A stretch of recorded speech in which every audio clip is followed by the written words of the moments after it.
Hi. എനിക്ക് എന്താ പറയുക, പെട്ടെന്ന് കണ്ടപ്പോ നല്ല ഭംഗിയുള്ളതുകൊണ്ട് നിഖില ഭയങ്കര എക്സൈറ്റഡ് ആണ്. നിഖിലയുടെ ഗംഭീര പെർഫോമൻസ്, വെറും പെർഫോമൻസ് അല്ല, ലൈവ് പെർഫോമൻസ്. എങ്ങനെയുണ്ടായിരുന്നു? നല്ല പെർഫോമൻസ് ആയിരുന്നു. എനിക്ക് സത്യമായിട്ട് പറയാനൊന്നും ഓർമ്മയില്ല. ഭയങ്കര എക്സൈറ്റഡ് ആയിരുന്നു. എന്റേതായിരുന്നു ഫസ്റ്റ് പെർഫോമൻസ്. നന്നായിരിക്കും വിചാരിക്കുന്നു. ഇത്രയും വലിയൊരു ഓഡിയൻസിന്റെ മുന്നിൽ ഇത്രയും മലയാളികളുടെ മുമ്പിൽ പെർഫോം ചെയ്തപ്പോഴത്തെ ആവശ്യം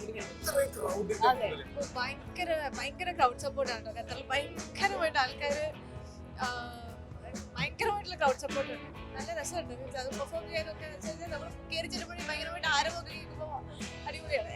എനിക്ക് വേണ്ടിയോ ഈ ഓരോ സ്റ്റെപ്പ് ഇടുമ്പോഴും ആരവം. എനിക്ക് ഒരു ഡൗട്ട് ഉണ്ട്. നമ്മളിങ്ങനെ പെർഫോം ചെയ്യുമ്പോഴേ നമ്മൾ ഓരോരോ മോഷൻസ് അല്ലെങ്കിൽ ഓരോരോ സ്റ്റെപ്പ് വൈസ് മീനിങ് ചെയ്യുമ്പോൾ ആൾക്കാർ റെസ്പോൺസ് കേട്ട് കഴിഞ്ഞാൽ നമുക്ക് കോൺഫിഡൻസ് കൂടുന്നതാണ്. ഞാനൊന്നും ശ്രദ്ധിച്ചില്ല. പക്ഷെ എനിക്ക് ടെൻഷൻ ആയതുകൊണ്ട് ഇതൊന്നും കേട്ടില്ല. ഓക്കെ ആയിരുന്നു, അടിപൊളിയായിരുന്നു. ഇനി നമുക്ക് വിഷയത്തിലേക്ക് വരാം. എന്തൊക്കെയാണ് വിശേഷം? സുഖാണ്. ഇവിടെ ഈ സൈമ റെഡ് കാർപ്പറ്റിൽ നിൽക്കുമ്പോൾ ഉള്ള ആ ഒരു ഫീലിംഗ് സന്തോഷം പങ്കുവെക്കൂ. ഭയങ്കര സന്തോഷം. എന്റെ ഫസ്റ്റ് സൈമയാണ്. ഞാൻ ഭയങ്കര എക്സൈറ്റഡ് ആയിരുന്നു. കാരണം പെർഫോമൻസ് എന്ന് പറഞ്ഞു കഴിഞ്ഞാലും സൈമയുടെ പാർട്ടായിട്ടുള്ള ഭയങ്കര സംഭവമാണ്. അതെ, തമിഴിലൊക്കെ അഭിനയിച്ചിട്ടുണ്ട്, പക്ഷെ എന്നാലും ലാസ്റ്റ് ഇയർ നോമിനേഷൻ ഉണ്ടായിരുന്നു തമിഴിന്. ഈ വർഷം എനിക്ക് മലയാളത്തിൽ ലാസ്റ്റ് ഇയർ തമിഴ്, ഇപ്രാവശ്യം നമ്മൾ മലയാളം. അടുത്ത പ്രാവശ്യം തെലുങ്ക്, കന്നഡ.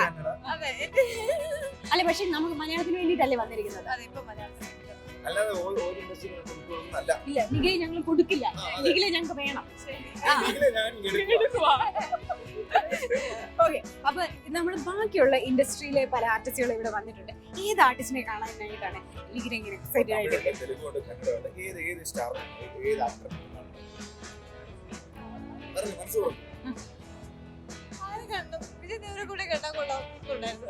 കണ്ടില്ലേ?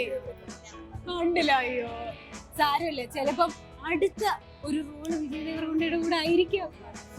പറയാൻ പറ്റത്തില്ല. അങ്ങനെയാണെങ്കിൽ ആദ്യം വിജയ് ദേവരകൊണ്ട കാണുമ്പോ പറയാൻ പോകുന്ന കാര്യം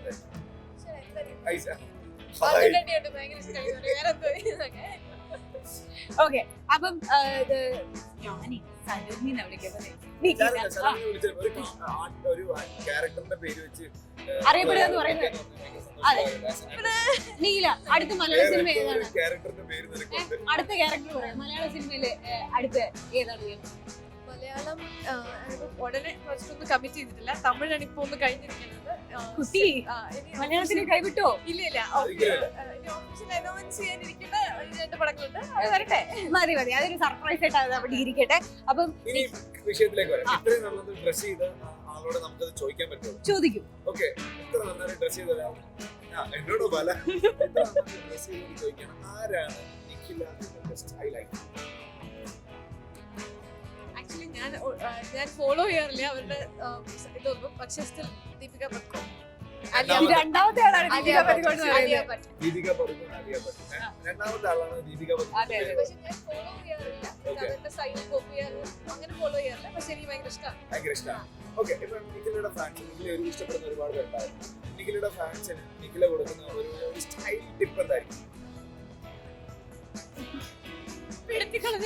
ഒരു സ്റ്റൈൽ ടിപ്പ്. പ്രത്യേകിച്ച് അങ്ങനെ സ്റ്റൈൽ ടിപ്പൊന്നുമില്ല. വൃത്തിയായിട്ടൊക്കെ പോവാ. പറയും നിഖിലയുടെ ഫാൻസിന് അല്ലെങ്കിൽ നിഖിലയുടെ ഫ്രണ്ട്സിന് നിഖില കൊടുക്കുന്ന ഒരു സ്റ്റൈൽ ടിപ്പ്. പ്രത്യേകിച്ച് സ്റ്റൈൽ കൊടുക്കുക. വൃത്തിയായിട്ട് പോവാ. ആൾക്കാരെ കൊണ്ട് പറയിപ്പിക്കരുത്.